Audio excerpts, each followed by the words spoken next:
पंजाब केसरी में आप सबका स्वागत है। मैं हूं चंद्रशेखर धरनी। हरियाणा प्रदेश कांग्रेस के अध्यक्ष उदय भान जी हमारे साथ मौजूद हैं। चुनाव घोषित हो गए।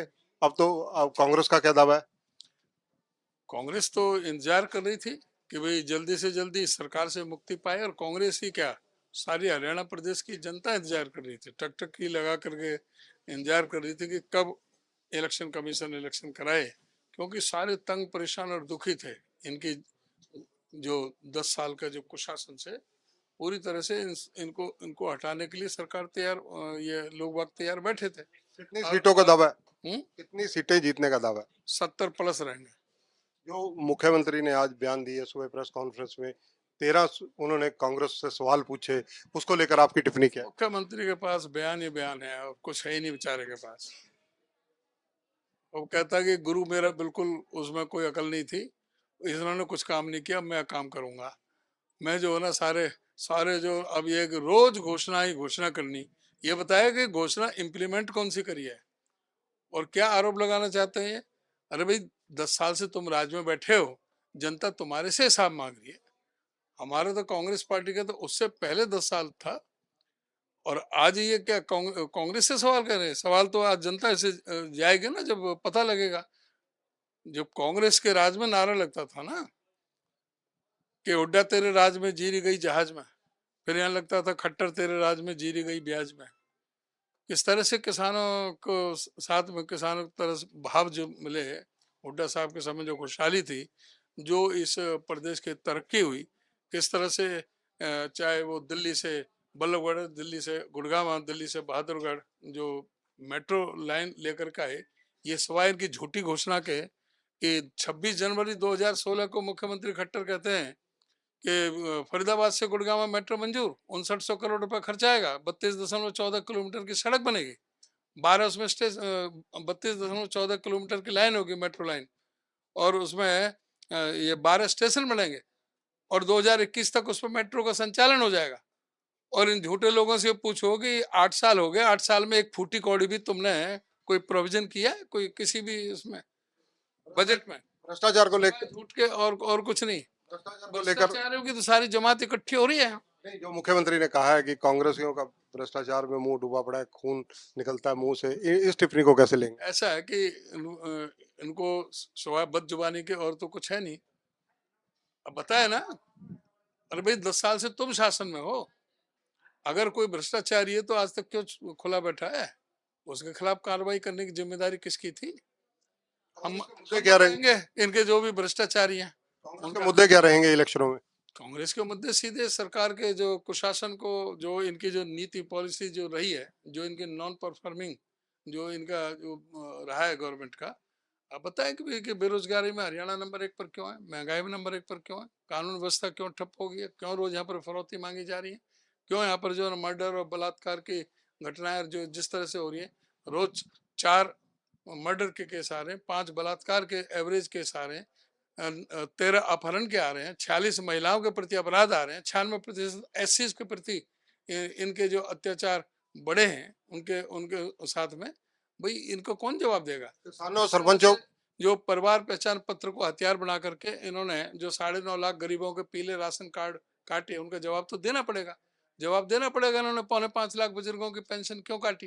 क्यों इन्होंने स्कूल, जो यहाँ पर 4800 स्कूल इन्होंने बंद कर दिए, 498 स्कूल बंद कर दिए, 4800 स्कूल मर्ज कर दिए।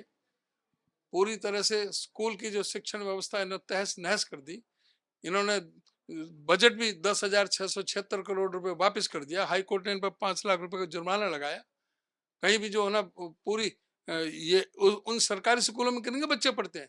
इस प्रदेश के गरीब दलित पीड़ित शोषित उपेक्षित सर्वहारा वर्ग के, वंचित समाज के, मजदूरों के, गरीब समाज के बच्चे पढ़ते हैं।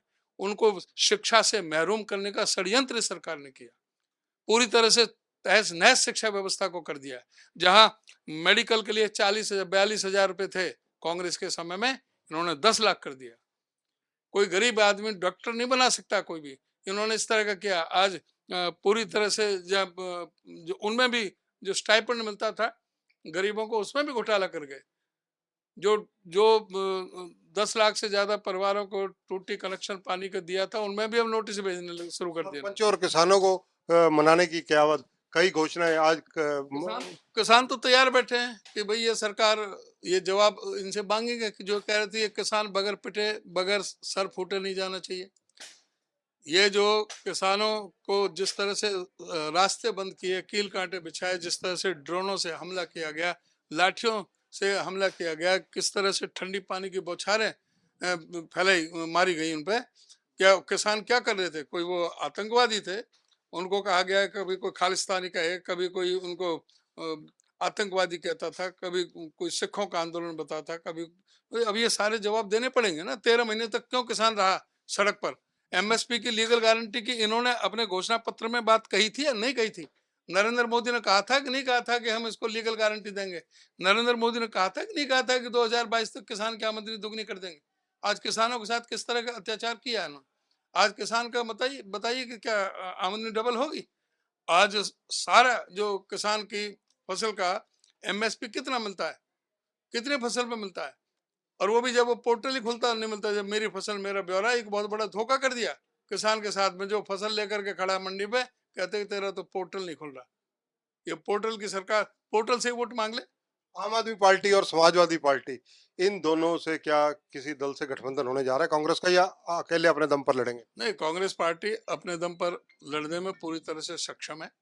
जो 26 दलों का जो गठबंधन हुआ था, उसमें हमारा जो राष्ट्रीय नेतृत्व है, उसमें आम आदमी पार्टी के साथ भी, सपा भी और दूसरी पार्टियों के साथ था गठबंधन।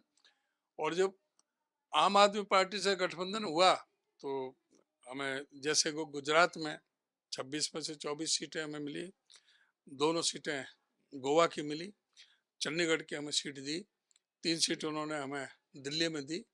हमसे कहा गया 1 सीट आम आदमी पार्टी को उनके प्रदेश अध्यक्ष को लड़ाने के लिए कुरुक्षेत्र की दे दो। हमने अपने राष्ट्रीय नेतृत्व का फैसला था, हमने उनको दी। लेकिन हम अपने आप में सक्षम है सारे 90 के 90 विधानसभा में। फिर भी अगर कोई फैसला कोई हमारा नेतृत्व लेता है तो नेतृत्व का तो हुक्म सरमाते। धन्यवाद। तो ये हैं, देखिए उदय भांजी कांग्रेस के अध्यक्ष हैं। 5 सीटें लोकसभा में कांग्रेस ने इनके नेतृत्व में जीती हैं।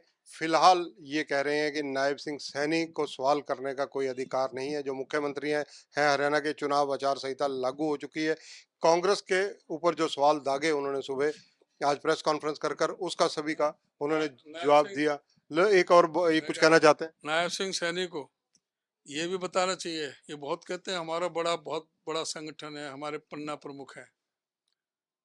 नायब सिंह अपने बूथ से हारे, अपने गांव से हारे, अपनी विधानसभा से हारे, अपनी लोकसभा से हारे। इनके जो पूर्व प्रदेश अध्यक्ष ओम प्रकाश धनखड़, वो 35,000 से हारे। इनके पूर्व प्रदेश अध्यक्ष सुभाष बराला 50,000 से हारा। इनके पूर्व प्रदेश अध्यक्ष रामविलास शर्मा 30,000 से हारा। जनता ने पन्ना प्रमुख का पन्ना ही फाड़ करके इनके हाथ में दे दिया। ये सारे झूठे लोग हैं, सिर्फ जुमलेबाज हैं, लोगों को मूर्ख बनाने का काम करते हैं। इनके कहीं तलाश करने से भी कहीं नहीं मिलते। देखिए उदय भांजी के आक्रामक तेवर, यानी कांग्रेस पूर्णतया आक्रामकता के साथ इस बार चुनाव मैदान में उतरने की तैयारी में है। इनके अल्फाज स्पष्ट संकेत दे रहे हैं कि कांग्रेस इस बार पूरा, जहां अपने जो सवाल हैं, जो जवाब मांगना चाहती थी, वो जवाब न मिलने पर कहीं ना कहीं बिल्कुल इस बार लोगों के बीच में सीधे रूप में जाएगी और सीधी बात जनता से करेगी। और 1 तारीख के चुनावों के बाद जब 4 अक्टूबर को चुनाव परिणाम आएंगे तो कांग्रेस का ये दावा है, उदय भांजी का ये दावा है कि 70 से ज्यादा सीटें कांग्रेस जीतने जा रही है।